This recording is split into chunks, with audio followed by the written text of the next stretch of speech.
Joining us. You just saw us there talking to Jake Sherman about what is going on Capitol Hill. We talked about those layoffs. House Democrats passed their relief bill back in May. That was 139 days ago. Senate Republicans waited until September, and then their vote failed. The question for you, sir, is why couldn't the president make a deal to help save those jobs? Oh, the president is intensely, as you know, is intensely involved. He has commissioned Secretary Mnuchin to be his primary negotiator. But he and the White House and the administration are intensely involved, and we want more benefits, and we want extensions of existing benefits. That's very clear. And the reason I say it's clear is because the president has already done all that he could without Congress. For example, deferring payroll taxes, suspending for the rest of the year all student loan payments, both principal and interest. So the president has taken very aggressive executive action to continue to extend relief to people who are in tough economic circumstances through no fault of their own because of the China virus. He wants the Congress to now step up and get legislation out that is specific to this virus and doesn't try to encompass all sorts of other agenda items, such as bailing out blue states. Let me switch gears for a moment and get your thoughts on some of the comments the president made last night, particularly about Ilhan Omar, a U.S. citizen who actually happens to be both an immigrant and a member of Congress. Watch this. What is going on with Omar? I've been reading these reports for 2 years about how corrupt and crooked she is. How the hell? Then she tells us how to run our country. Can you believe it? You probably heard him there say, our country. You served on the president's National Hispanic Advisory Council. You know what people go through to become citizens in this country. Do you honestly think they should be treated as less American for it and not be considered part of this country? Listen, I don't believe Ilhan Omar is less than American, assuming that her naturalization was legitimate. And there's a lot of questions about that. She has to answer a lot of questions, both about her own life. You're saying her naturalization is not legitimate? No, I'm saying I don't know, but I'm saying there are a lot of questions which she has yet to answer about marriages, about documents, and she certainly needs to answer a lot of questions about these recent revelations in the Project Veritas videotapes about vote stealing, effectively, and vote rigging in her district, apparently at her behest. I say apparently because we don't know that.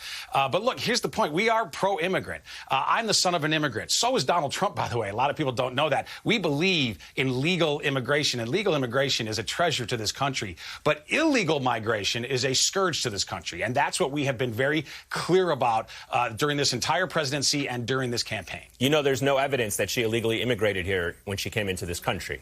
You're just throwing that out there without any evidence. I didn't say evidence. I said questions. OK. Let's talk a bit about some of the statements you've been making, because they are a little bit questionable, and certainly the campaign as well. We're just learning from the Facebook political ad library the Trump campaign spent tens of thousands of dollars to post edited photos to Facebook with Biden wearing an AirPod in his ears, asking who's in Joe's ear. The Biden team said this is entirely made up, and yet your comments were used to misinform millions of people on Fox News before the debate. Watch this.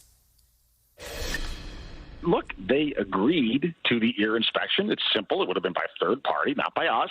And then they went back on it. Why? I don't know. I mean, they'll have to explain that.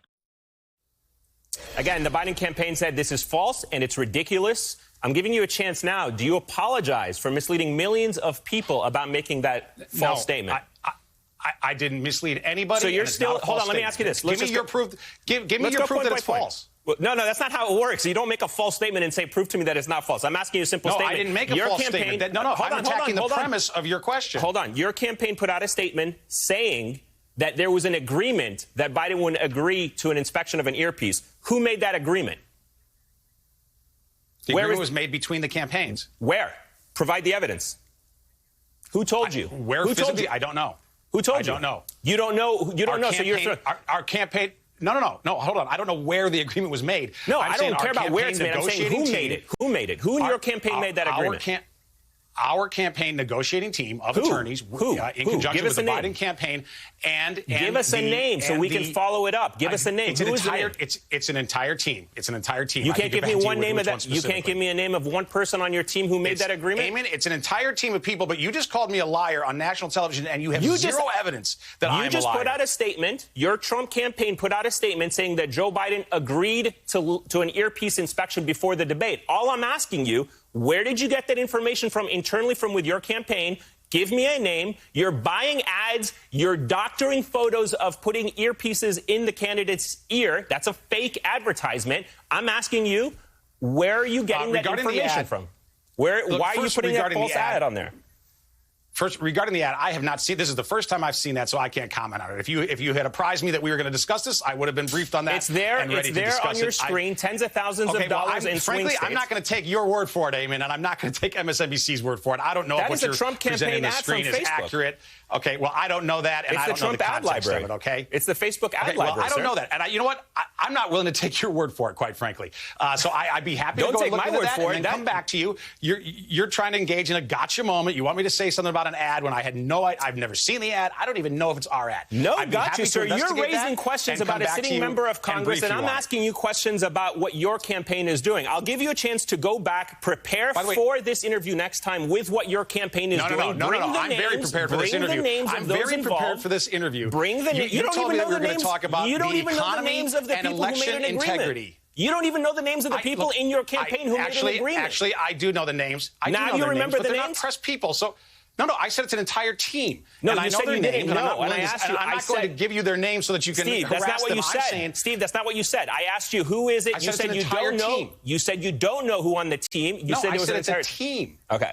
We're going to have to leave it at that. Unfortunately, we didn't get a lot of information, Steve. I apologize. I'll give you a chance to get... I don't know which individual person on that team. No worries. We'll give you a chance to maybe get that information. When you find out who from your team made that agreement and the specific agreement, please bring the documents, the emails, the agreement, anything you can provide to substantiate the claim that you made that was used to misinform millions of people in this country. No, Steve it was Cortez, not used to misinform. Thank you so much for your time. I really appreciate your time. No, I'm not going to allow you to call me a liar on TV and not let me respond. Thank you so much for your time. I appreciate it. We want to move on now. I did not misinform Thank you so much, Steve. Appreciate it. Thank you so much.